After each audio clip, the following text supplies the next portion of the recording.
Hello everyone, today my topic is the editing process. It is from the Art of Editing Chapter 3.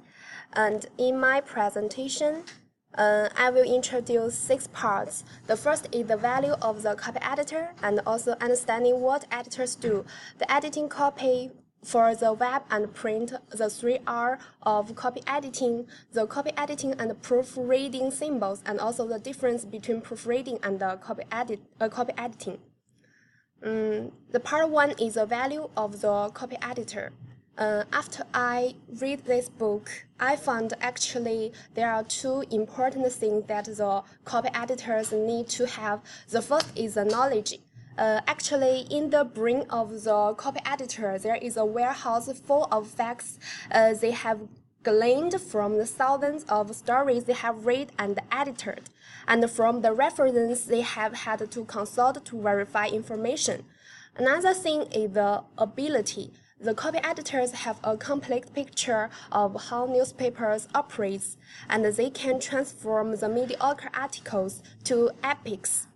So actually, the knowledge will ensure the accuracy of the news article because they may find the mistakes of the news, and another one ability actually will ensure the quality of your content.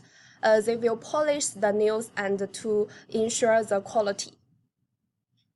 So nowadays, more and more people realize the value of the copy editor. Therefore, the newspapers pay copy editors more than reporters, and so there is a higher treatment. And another thing is the demand. The newspaper companies realize cutting editor is counterproductive, so they there is a high demand of the copy editor. And the last is the journalism schools improve more course of news editing, and also they encourage the students to pursue the careers in editing. The part 2 is understanding what editors do. It is not easy to describe the typical structure of a newspaper news department because no 2 are organized alike, and because the increasing emphasis on websites is changing both traditional and job titles. So this is our typical staff organization of a metropolitan daily newspaper. We can see the top is a publisher, who is the owner of the news organization, and then is the editor. They are responsible for all editorial content of the newspaper. And the next is the managing editor. They are the person directly in charge of the newsroom and managing its news operation and the budget. And on the other side, we can see the editorial page editor. They are under the director supervision of the editor or the publisher. So there are also some types of editor. For example, the copy desk chief, they are in charge of the copy desk, and the copy editor, they carry out the assignments that given by the copy desk chief, and also the photo editor. They supervise the photographers, and the graphics editor is in charge of the graphic design, and last is the web editor. They in charge of the design and the content of the news outlet's website. Next part, I will introduce the editing copy for the both web and the print.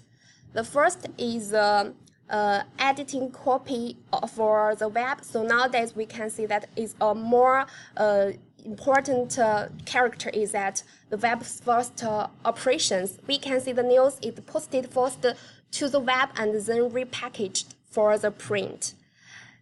At the same time, it means the copy editors becomes tougher. It is the news edited quickly and placed online with a headline written. So it can be found easily by those doing website researches. The copy editor must be familiar with handling the photos, audio, or video clips, and also the maps and the graphics. And then a separate headline must be crafted to the print edition. At the same time, they also increase some new job titles. First is the community engagement editor. they actually connect the public and also the newsroom. And another is ICE desk. It means the interactive copy editor desk. Then if the editing copy for the print is quite normal, the reporters will try to gather the facts and write the stories, and then send them to the city editors, and editors they will find the under the details that the reporter may do not contain in the article, and then they will send the article to the copy desk chief, and they will find the placements of the length of the article and also some details.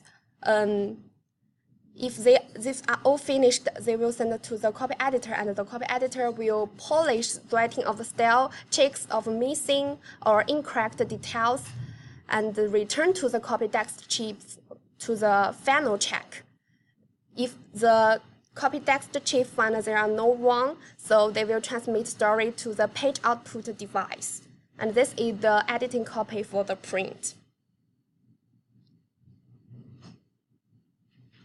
The part 4 is the 3 R's of the copy editing. The 3 R means the reader-centered and readable and right.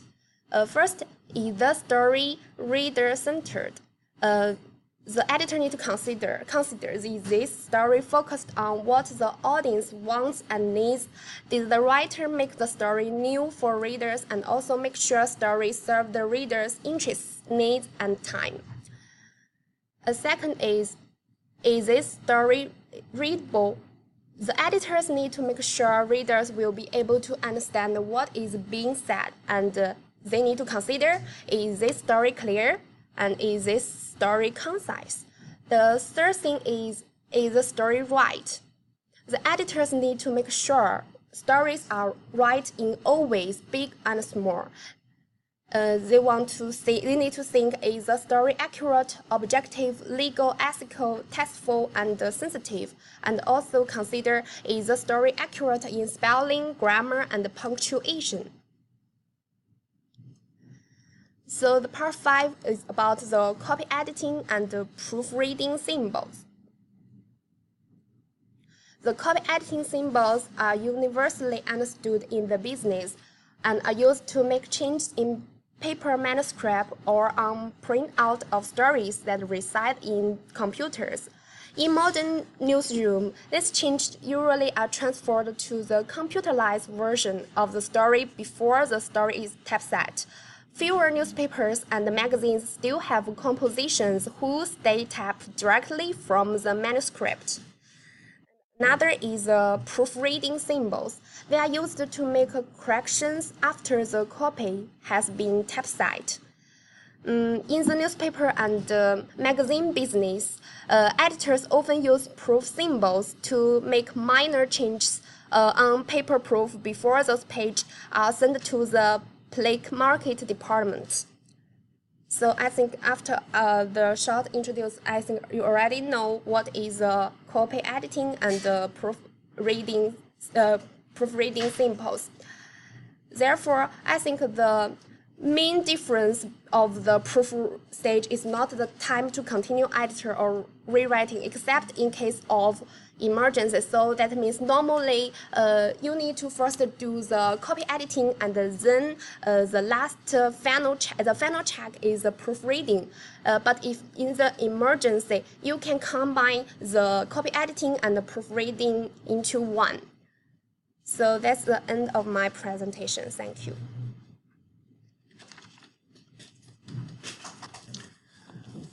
Sorry for the technical thing. I just continue my speech. So things start to change when the time that digital technology and internet comes out.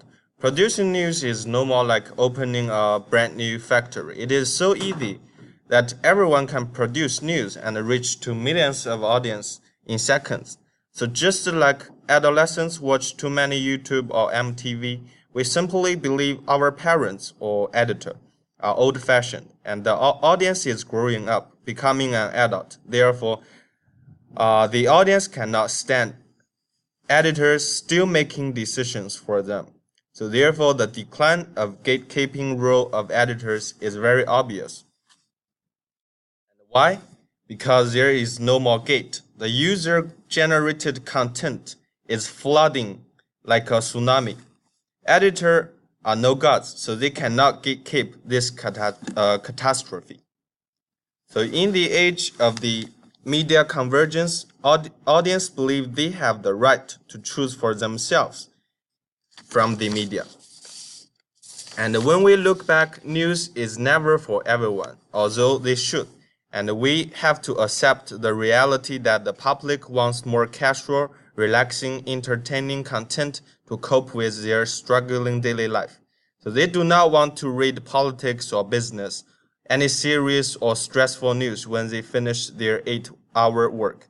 And due to the education background is different from the editor and the audience, also the income, the vision, everything. So the taste for the news is way different from editors and the mass public readers.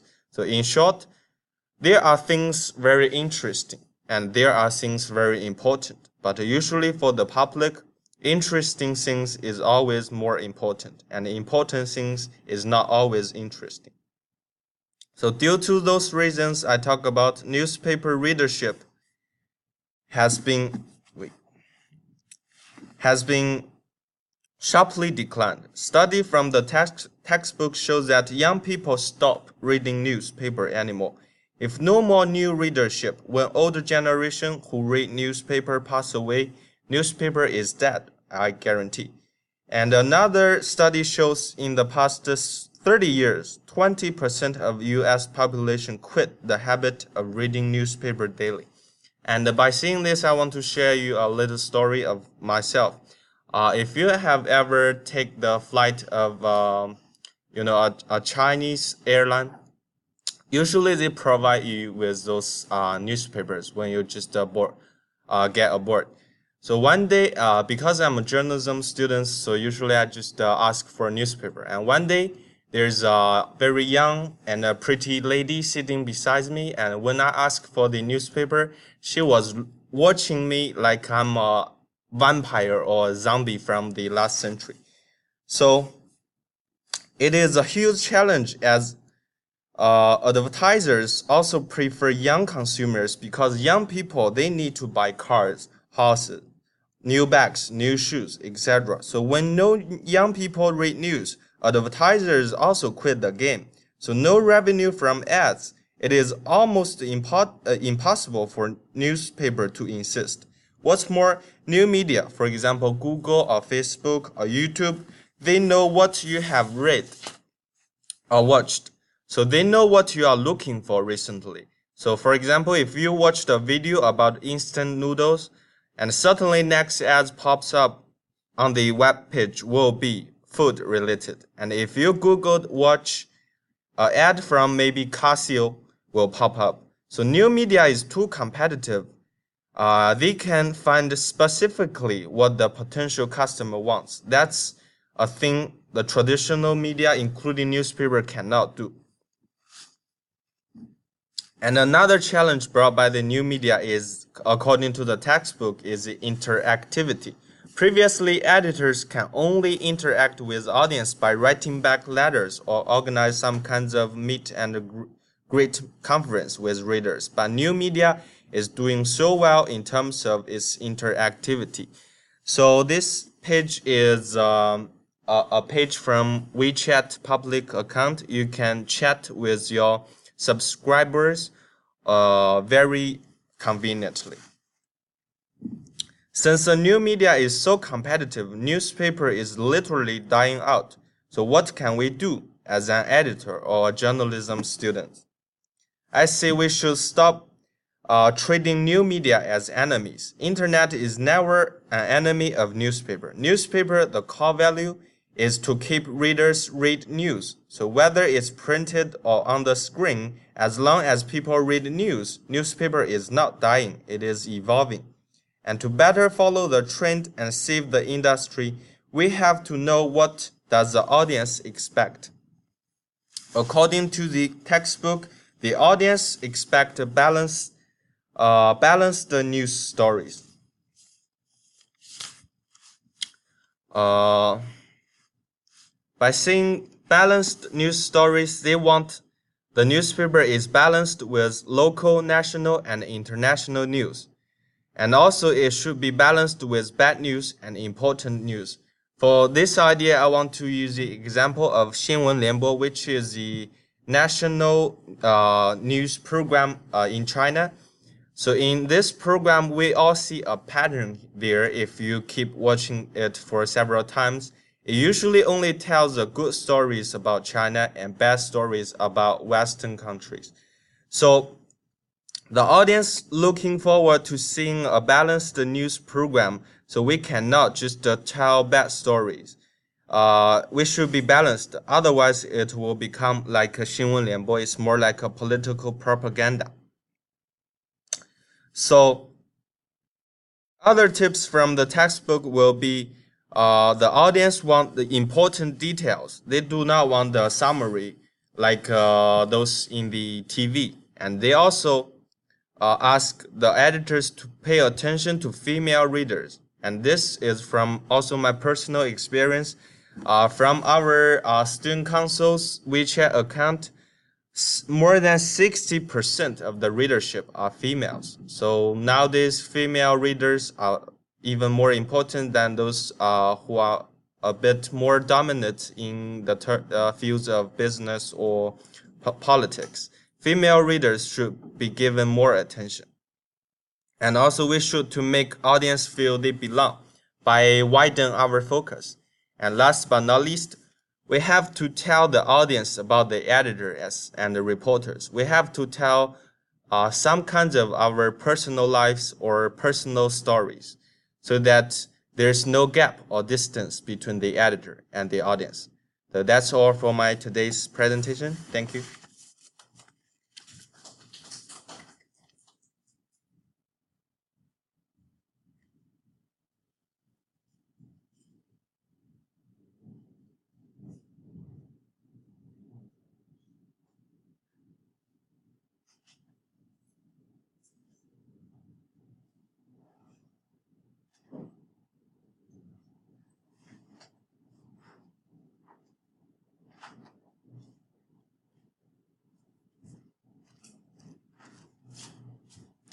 Okay, I want to make a few comments on the presentations, add my insights. Also, just to remind you, you are to, I've gone through this in class, unless some people weren't here, I don't know what to tell you, but it's also on your critique sheet that you are supposed to give me some questions and answers. So the question should be true and false or multiple choice probably, 3 to 5. Covering what you taught us. 3 to 5 questions, probably multiple choice by and large, something that I can have graded automatically because I may put them on my quiz or in the final exam even, if you write a good question. So you're supposed to add at the end of your presentation a few questions with their answers. And that doesn't count in your 15 minutes, so if you go over the 15 minutes with your questions, that's fine, because it may incite discussion, and that's fine too. You can take a little longer. The other thing is you are supposed to print out a hard copy that I'm supposed to have in my hands so that I can use that as you go through your presentation and make notes. And so print that out ahead of time. That is part of the critique sheet, so yeah, so remember that. Let me go back and, well, first off, let me talk about this last presentation. I can get my notes here handy. Okay, there it is. One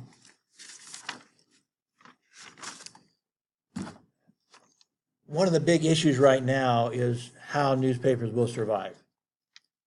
And Ren Yuan covered some of that pretty well, but I think not he, but the book, and not just the book, but the newspaper people are falling short, and it's obvious by the fact they're going broke. For a chapter of a book that just was published this last week, I went back and I may have mentioned this in class, but I'll reiterate it anyway. I went back and looked at the annual report for the corporation that owned the newspaper that I worked for, just to as an example, and I was curious how they're doing. And that newspaper, in their annual report to their stockholders, to their owners of their company, were bragging about how much better they're doing with their online products. But their online products still represent less than 10% of their overall revenue. And they lost $30 million last year. Well, you can't be doing real well if you're losing $30 million a year. And this is not the first year they've been losing money. And their situation is true of most of the newspapers in America. America's been hit harder probably than anybody else, but it's going to come here. At some point, people are going to make the internet such a habit, especially the younger ones, as they grow and as they dominate society. You're going to quit reading newspapers. It's going to happen. What happens in America eventually happens every place, almost certainly. And so the newspapers in America are losing money hand over fist. $30 million a year is not small change, not pocket change. And so some of the things that were mentioned in the presentation were good, but I don't think they're going anywhere close. Obviously, I guess they're not going far enough, or they wouldn't be losing $30 million a year, right? And that's, again, just one chain of newspapers. The others, the New York Times, back 10 years ago, when this problem first started, they borrowed $400 million from a Mexican billionaire. Well, if they were already borrowing $400 million from a Mexican billionaire 10 years ago, and we've lost way more advertising since then. Now we're at less than 1/3 the advertising that they had 12 years ago, less than 1/3, and so they've lost 2/3 of their advertising.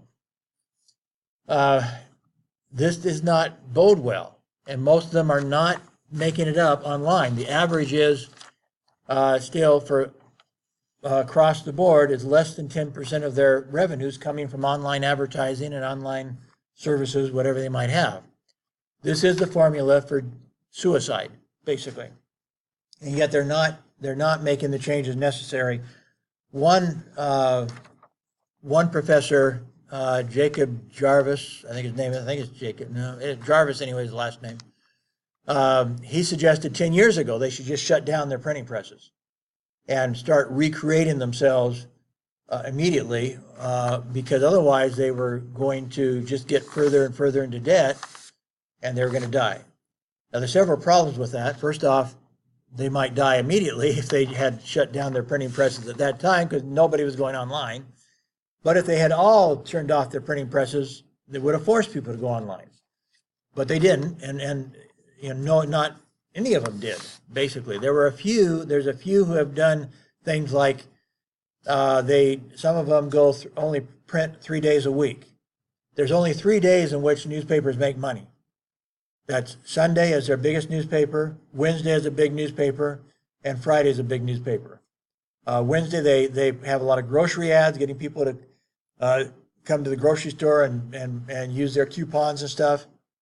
Friday they're heading into the weekend, so that's entertainment day, and Sunday is just a day when people have more time, so they read more stories, they just read more. And so those 3 days are lots of advertising. They all make money. Monday, Tuesday, Thursday, and Saturday lose money. And so some newspapers have decided if we're going to survive, we have to cut off the days we lose money. And so they're going to 3 days a week, and they're cutting staff, they're cutting delivery, they're cutting printing, they're cutting everything, and then those days are online only. So they've kind of done half of what Jarvis suggested. They've cut off 4 days a week, and they're going 3 days a week in print only. I think they're probably are smarter. That's probably the best way to have handled it, because, like I said, if they just cut everything off, and if some did and others didn't, the ones who did would die, because other people would go to other printed products back 10 years ago, because that was their habit, was to read a printed newspaper. So probably the idea of, before they went any further into debt, cutting off 4 days a week and continuing to print the profitable 3 days and doing the other days online was probably the best solution. We will see. I don't know how I haven't seen a study comparing how they're doing to other newspapers, but I think it probably was wise. There are things that we need to be, I do have the wrong notes here. No, it isn't. The right notes. Okay, some things that we're not doing, and Renwan kind of suggested some of them. He may note, for example, how Google pays attention to what you're looking at, and they personalize your experience on the internet because of that. Newspapers are not doing that. Newspapers should be doing that. If they know that I spend a lot of time reading the sports page, then as soon as I connect to their online version, I should be seeing sports. If they see that somebody else goes immediately to the feature section, then as soon as that person goes on to their website, they should be seeing feature stories. Whatever it is they're interested in should be coming up on the front page. They should, but the other advantage is that everything can show up someplace because it costs nothing. I have a website that has a whole bunch of ebooks on it. It didn't cost me any extra to put ebooks on it. I've got thousands of pages of content on my website. It didn't cost me anything to put it there because the company GoDaddy that I use to lease my site, my servers from, doesn't charge extra, whether I put 1,000 ebooks on my site or I put one page on it. It doesn't matter to them. And so you have almost an infinity amount of space on the internet. So you can include everything you want to include, but you also can personalize. The software's there. They can do it. They can personalize, if they wanted to, your news product. But they're not doing it yet. The real key for them surviving, I would say, is their online version has to be better than their offline version. Let me reiterate that. Their online version has to become better than their offline version. So what can you do to make your online version better than your offline version? One thing you can do is have more video, have more multimedia. Even the biggest newspapers do not have a lot of multimedia yet. They should be having a lot more video. It should be part of a reporter's practice to turn on a video camera, or at least their iPhone, something, and record the interview. And then they can go in and put the interview on the internet. So in your printed story, you use maybe 15 quotes, direct quotes from the guy, a total of maybe 3 minutes of the interview. Your online version could have a 30-minute interview. So now you get the whole thing. They can also have use video in other ways. For example, advertising.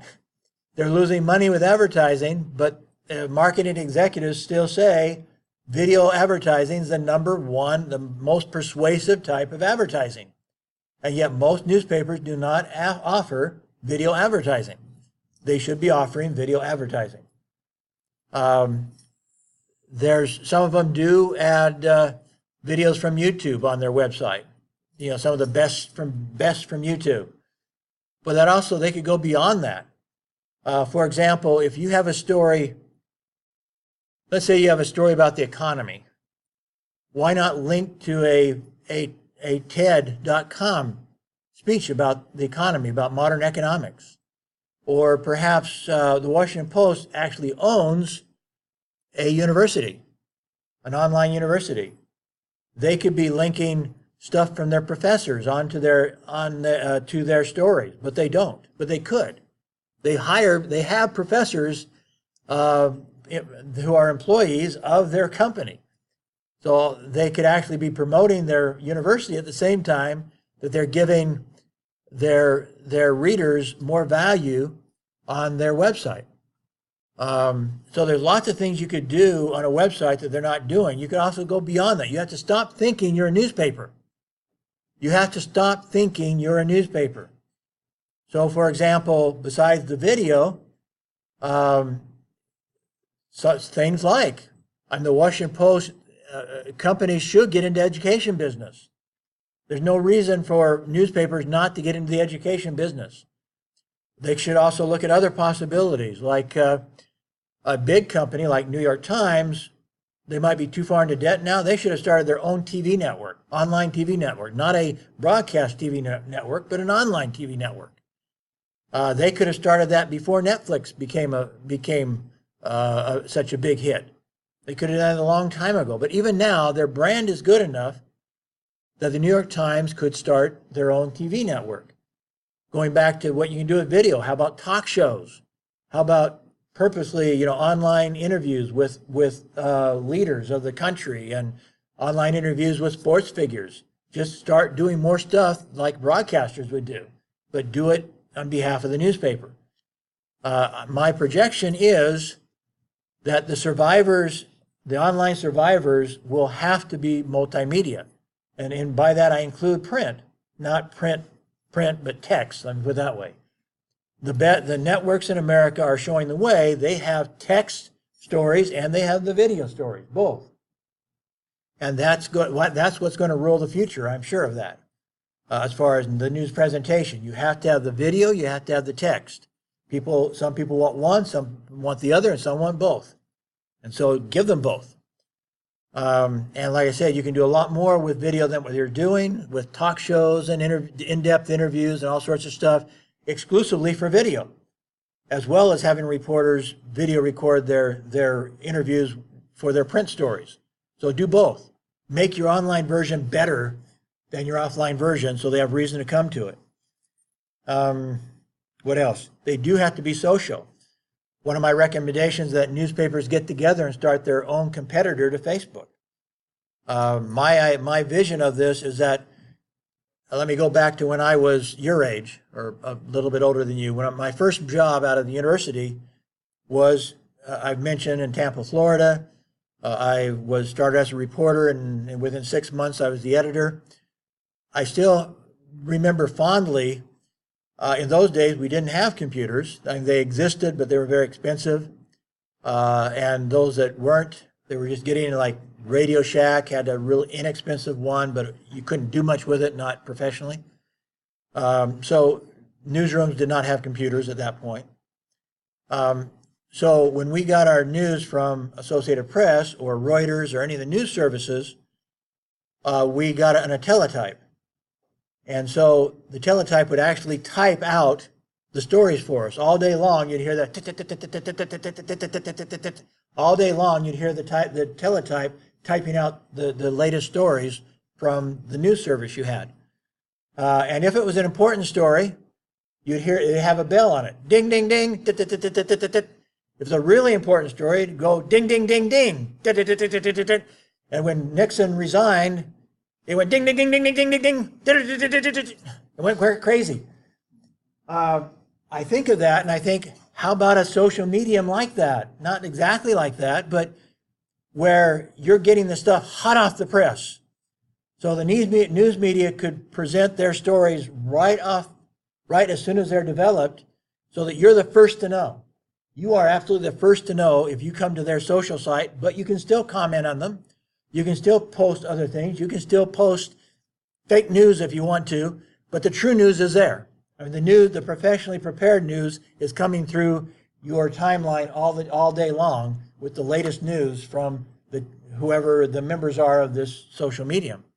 And you get to comment it fresh and as quickly as you can see it, you can start commenting on it. So that was my idea anyway. I think they need to understand that their enemy is not each other, because they are like fighting for a spot on a sinking life raft. They're all dying. They're all going to die unless they figure out how to fight the people who are sinking them. And the people who are sinking them are Google and Facebook. That's who's sinking them. And they have no strategy for fighting Google and Facebook. They've introduced no strategy to fight them. And that's what will lead to their death if they don't come up with a strategy to fight them. So some of these ideas I've shared in my various book chapters, but academic books aren't read very much by industry, so I need to write a new book for industry, I think. But anyway, it is very important for people, for the industry to start thinking about how to survive and get more out of the box, start thinking of different ways, because they are dying fast. As I said, at this point, in America, they're only about less than 10% of the revenue is coming from their web product, and they're losing millions of dollars. There's going to be a problem. Going back to the Jacob Jarvis idea of just closing down your presses, that would work if you didn't have any debt. And that could still work now, perhaps. For example, one of my things that I recommended in one of my presentations was, the name of it I called was How to Save the New York Times. And the idea was they shut down their presses, because the cost of printing the New York Times, it costs more to print the New York Times than it would cost, and to deliver it, that would cost to give all of their readers a free iPad. In 1 year, they would pay for the free iPad. And so if they were to basically say, we're going to close down our press on January 1st, 2019, but if you will renew your subscription for the next 4 years, we will give you an iPad free of charge. And so you're still going to get it. You're going to get it on an iPad instead of on a printed paper. You'll get it immediately. You're not going to have to wait till the next morning. You're going to have that product. It'll be updated all day long. You'll have it at your fingertips. With one button on our specialized, customized iPad or smart pad, you will be to our front page and ready to go. It's going to be better than the printed newspaper, and we will give you the smart pad for a 4-year subscription. And so then if they even lost half, in fact, when I wrote this originally, they had 900,000 subscribers. One of my students this morning presented this chapter and used New York Times as an example. They're now down to 540,000 subscribers. They were over 900,000. In fact, 12 years ago, they were over 1 million. A few years ago, when I first wrote How to Save the New York Times, they were at 900,000. Now they're at 540,000. If they had done this before, given everybody a free iPad for 4 years, my projection was they might drop all the way down to 400,000. But they would have 400,000 in 4 years to convince them to stay subscribers. And then if they did all this other stuff I was talking about, starting their own TV network, maybe even start their own mobile phone company that would tie into their smart pad. Do whatever they had to do to conglomerate, whatever they had to do to survive, but they've got to start thinking like they're not a newspaper. They have to be something more than that. Okay, the other idea, I actually want to bring up the other PowerPoint here.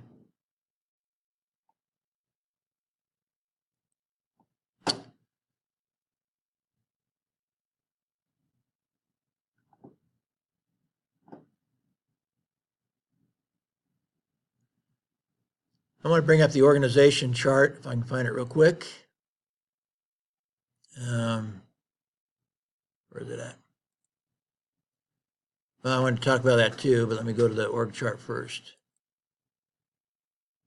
There. Okay. I want to talk about that a second. One thing you have to understand when we start talking about things like organization charts, I guess I'll blow that up if I can. I actually forgot to hit record. No, it is recording. Okay. I forgot that I forgot. Forgot that I didn't forget, or whatever. Okay, looking at that org chart, this is not easy to understand, what I'm about to say. And actually that other page is better in some ways. And I'll go back to that other page in a second. The managing editor and the assistant managing editor oversee everything. Where this gets into problem is they have the copy desk chief, sometimes called the news editor, as being overseeing all of these content editors. I don't know of any newspaper where the copy editor chief or the news editor oversees the work directly of the content editor. I don't believe that's true of the New York Times. I think the organization chart doesn't know how to picture what is the truth. What happened is a few years ago, when I was first, like 10 years ago, when I was looking at this same book, the same textbook, they were saying that this, what you see in this line, was a new trend. And the trend is that the content editors have their own copy editor. That's before, all the copy editors were right up here. They were rim editors. In the old days, the copy desk was kind of like a horseshoe, and the copy editor chief, or the news editor, would sit in the middle of this horseshoe, and he'd hand out pages for the rim editors, the copy editors, to correct. And this is when they were still using hand editing. So they didn't have computers to get in their way. So this worked when they had this rim, kind of like this table right here, actually, where they would sit around the rim of this horseshoe, and in the center would be their boss, and he'd be handing them stuff to copy edit. Well, once computers took over the business, the rim disappeared, the horseshoe disappeared. But they may still call them rim editors, and the rim editors are the ones working very closely with the copy editor chief. So they're basically probably geographically close to him. But what the new trend was is now, let's have these copy editors work with one content editor and kind of be part of a team with them. And so they can maybe do a little better job by having better communication with the content editor. And the content editor may actually give them some ideas on what they think are the most important stories. Now before, they didn't have that communication with them. And so if all the stories went to the copy editor chief, and he would put them out, and all the editors were in the imaginary rim, then the content editor may not have much input on what to emphasize on the page that they were going to put the story on. And so what had happened is that the copy editors had been assigned to the content editors, and they worked very closely with them as on their team. And the copy editor, the copy desk chief, still has authority over the copy editor, not over the content editors, but over the copy editors they do. The only thing that the news editor or copy desk chief has over the content editors is how many pages they're going to have to put their news on. So they may tell the national editor, if you're the New York Times, then I give them 5 pages for their national news, or 6 pages, or 10 pages, whatever it might be. And so they would, at that point, have, like I said, an opportunity to tell the copy editors, I think we should put these stories here, here, here, here. And that was a communication that didn't take place before. So both the content editor and the copy editor chief have some authority over the copy editors, but the copy editor chief, or the copy desk chief, the news editor, does not have authority over the content editor other than telling them how many pages you're going to have to put the news on. That's it. And then the story, with the pages when they're done, might go back to the copy desk chief and other people like him for a final review to make sure the copy editor did a good job. So it's very hard to put that onto a organizational chart, and that's why I think it's a little deceptive. And I do not know of any newspaper that gives the copy desk chief authority over the content editors like it suggests it does here. That is a more direct relationship to the managing editor. Same as the photo editor, the graphics editor, the web editor, and all of these other editors down here are answering to the assistant managing editor or somebody in that position. It might be the managing editor directly for a smaller newspaper. So when you get back, going to that other page, when I can find it,